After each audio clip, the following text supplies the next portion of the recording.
Hi అందరికీ advance happy Diwali అండి. ఉండండి మీకు చూపిస్తాను. అదేంటంటే మా బంజారాలో అయితే పెద్ద పెద్ద ఉయ్యాలలు అయితే కడతారండి. అది మీకు చూపిస్తాను ఎట్లా కడతారు ఏంటి మా విలేజ్లో అయితే పెద్ద పెద్ద ఉయ్యాలు కడతారు. ఎంతంటే స్తంభాలంత ఉయ్యాలు. మేము బయటకి ఎందుకక్క మీరు వెళ్ళేది, నేనే ఇంట్లో కట్టేస్తాను ఊగండిలే అని చెప్పి మా చిన్న తమ్ముడు ఇక్కడ ఉయ్యాలు కట్టడానికి అన్నీ ప్రిపేర్ చేసుకుంటున్నాడు. ముందుగా అయితే పెద్ద పెద్ద గుంతలు తీసుకున్నాడు వాడు. చెట్టు అంటే అడవికెళ్ళి చెట్టు నరుక్కొని వచ్చారు. పాపం చాలా కష్టపడ్డాడు మా కోసం అయితే. వాడు ఒక్కడే కష్టపడడం చూసి మా నాన్న కూడా హెల్ప్ చేశాడు కొంచెము. ఇంకా హెల్ప్ చేసిన తర్వాత ఫైనల్ అయితే ఇది వచ్చింది.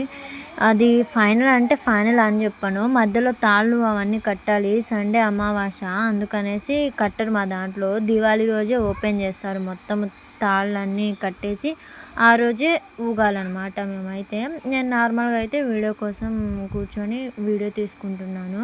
మీకు అంతకుముందు మా మినీ గార్డెన్ చూపించాను కదా ఎట్లా క్లీన్ చేశారని చెప్పేసి. ఇప్పుడు చూపిస్తాను చూడండి. చాలా క్లీన్గా క్లీన్ చేశారు.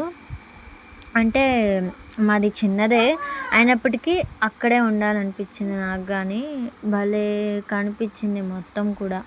మా ఇల్లు అయితే లాస్ట్ అండి. కానీ మా ఇంటి దగ్గర నుండి వ్యూ అయితే సూపర్గా ఉంటుంది. ఇంకా వ్యూ చూసేసరికి అది మా ఇల్లేనా అనిపిస్తుంది ఒక్కోసారి. సరే అయితే సబ్స్క్రైబ్ చేయడం మర్చిపోకండి. ఉంటాను. బాయ్.